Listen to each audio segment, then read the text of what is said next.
and then a very spirited talk. I had a very hectic day today. You are aware the Sunday session is on. So I don't have a PPT. I don't have a coherent line of thought, but I will try to speak from the heart.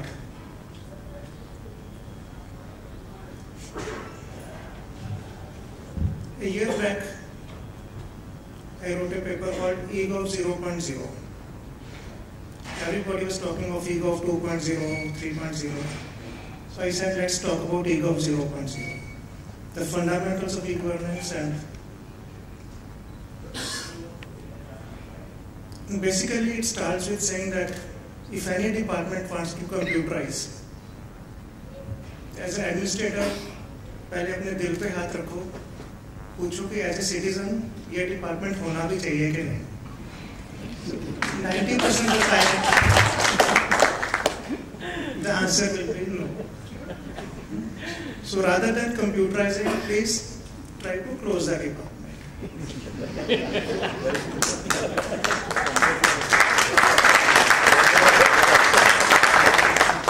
You may have read recently that on one hand, Municipal Corporation was renovating, computerizing its software NACA. On the other hand, a file was moving that software NACA should be closed down. And as a citizen, actually that's a welcome step. So minimum governance is normally good governance. So I'm quite blunt in putting forward my ideas. I'm quite blunt on the government files. So many people feel unhappy with me. This week many bankers are feeling unhappy with me. Some of you may have read in the newspapers, last month actually, I passed 13 quite hard-hitting judgments against 9-10 banks, against 3-4 telecom companies. And really very highly pro-consumer judgments. I act as adjudicating officer under IT Act. So IT Act came in the country 12-13 years ago, 2008 amendments. And you have seen only basically news which are sort of misuse of IT Act. Section 66 and all that stuff. You have seen very little news about IT Act being applied for the citizens' benefit. Now, a lot of banking is going electronic. That's a very good thing. But the cyber frauds, e-frauds, a lot of people losing money through net banking frauds. So they are really at a sufferer's end. So these judgments are really highly probable. So I will touch just 2-3 points in my talk.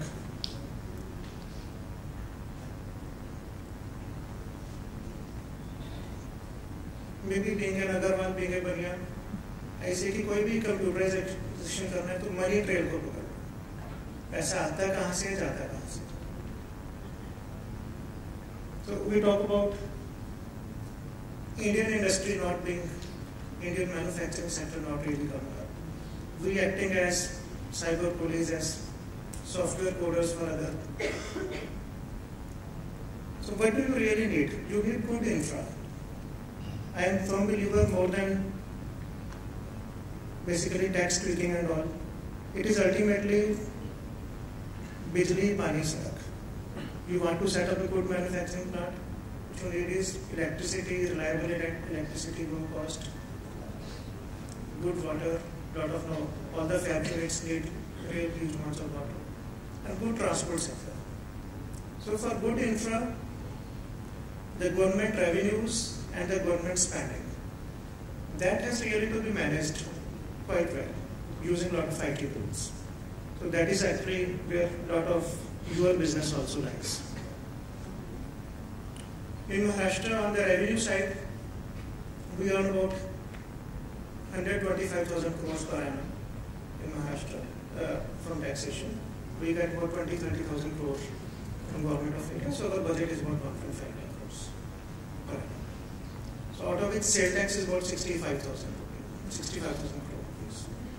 That, as most of you would be knowing, it's purely electronic filing.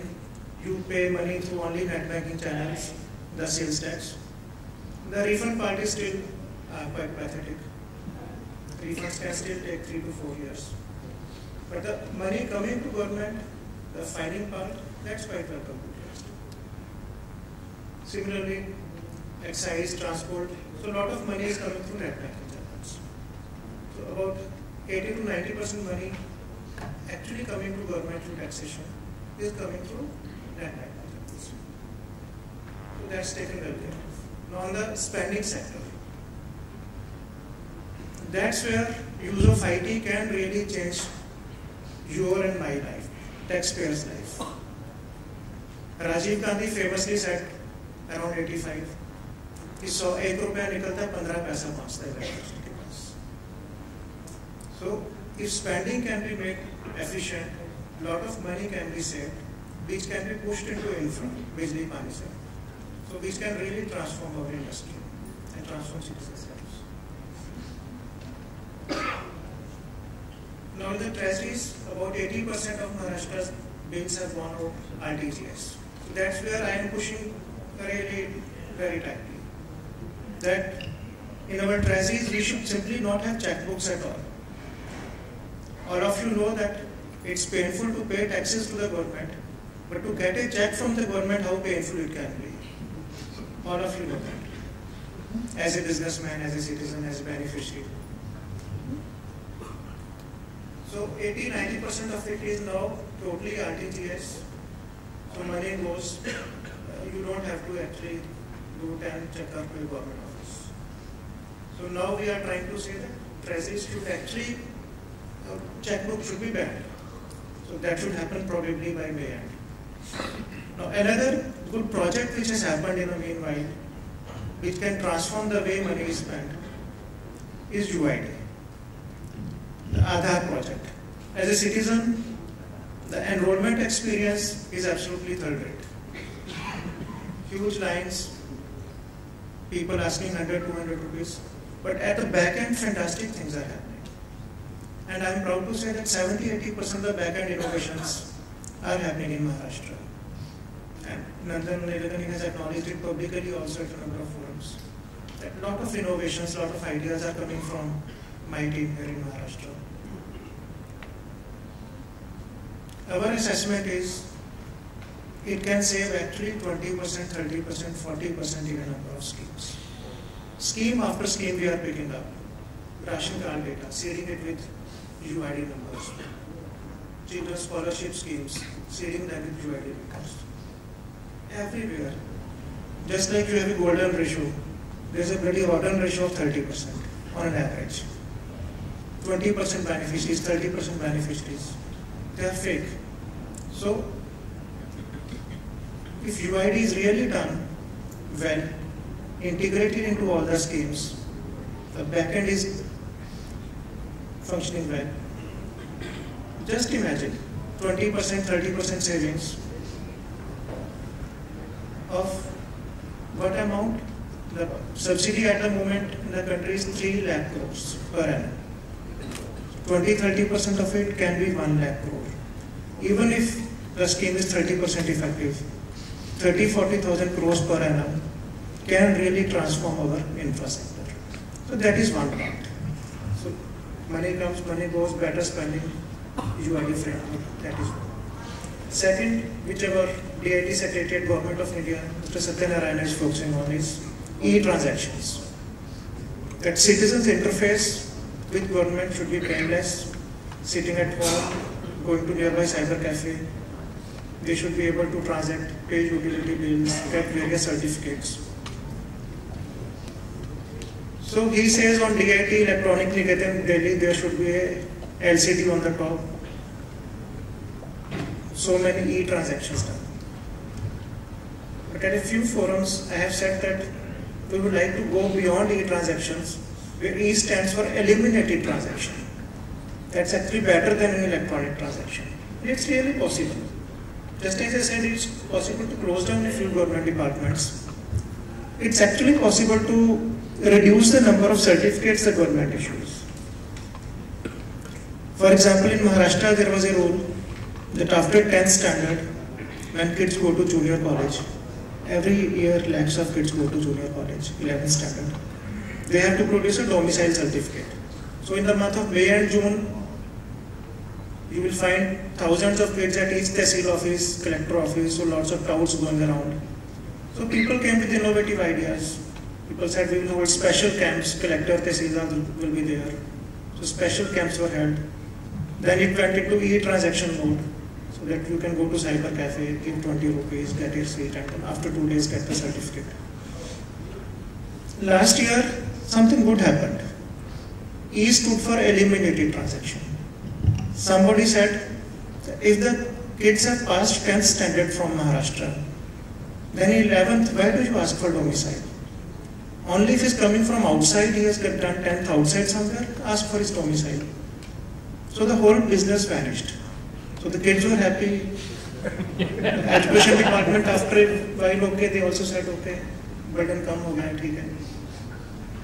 So a lot of places we are trying to do that. Lot of e-transactions, but lot of eliminated transactions also. And last point,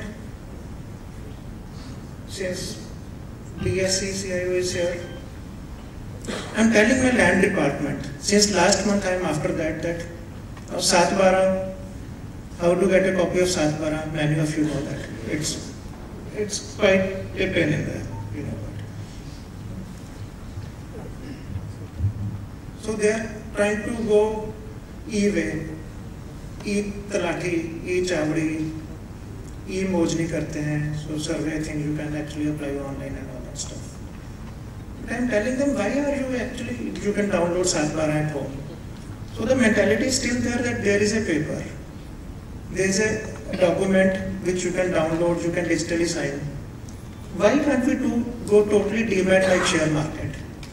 A BSc volume is actually maybe 1,000 times the volume of total land parcels in the country. And land parcels survey was actually done by Todermal and all 400 years ago. In Maharashtra, the Englishman actually did resurvey 100 years ago, 1917, etc. So last 100 years we have not really modified our survey boundaries at all.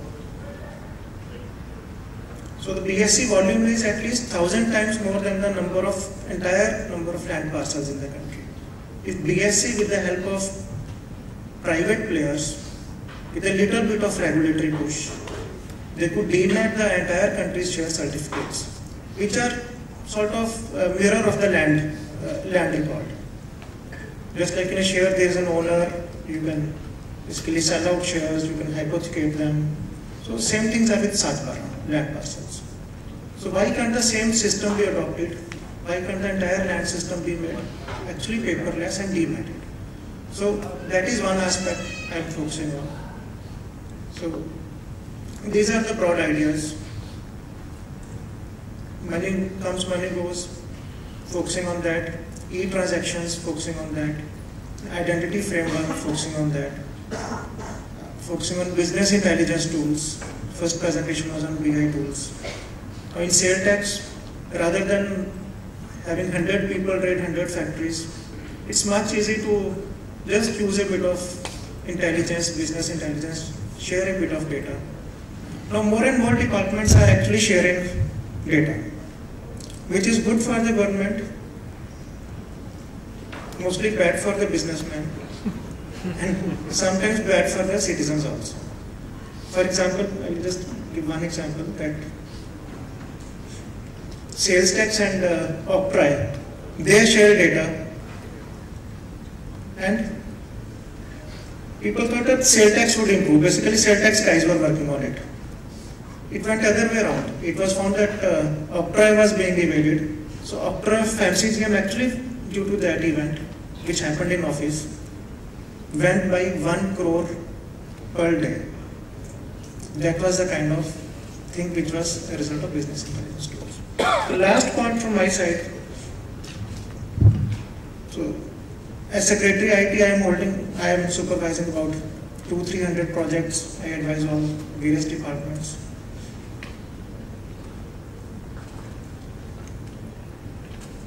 And one aspect I mentioned in a security conference also, that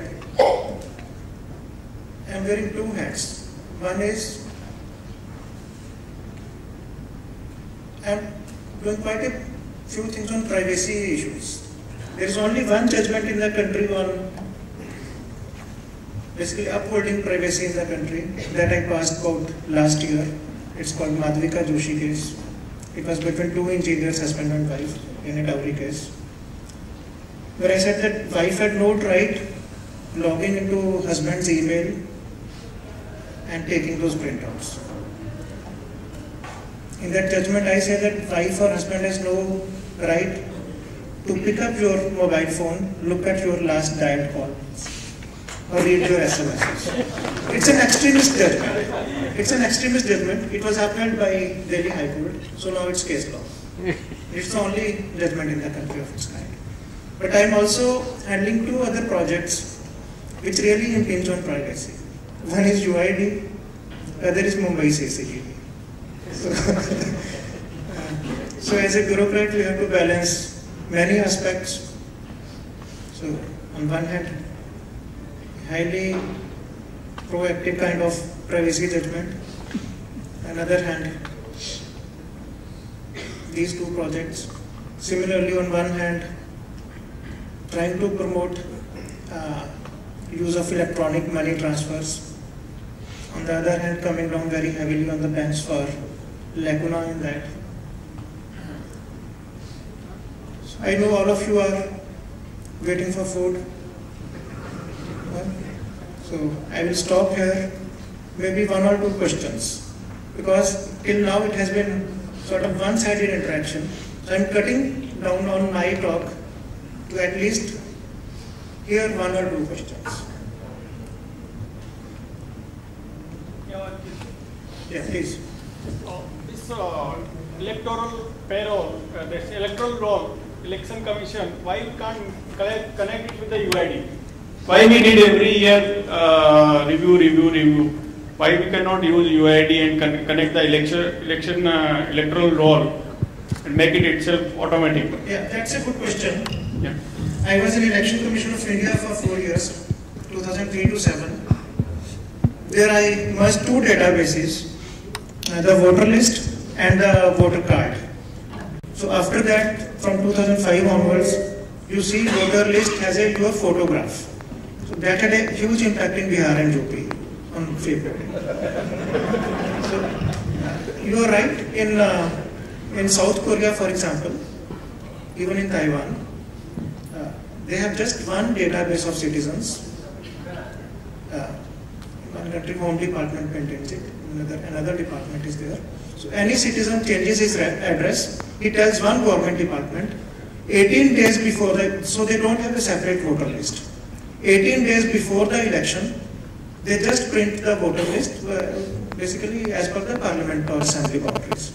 So here we have multiplicity of databases, multiplicity of departments. So that's why we need to cut down on some departments. Yeah, last question, please. Thank you for encouraging us to ask that question. Thank you for the encouragement to ask questions.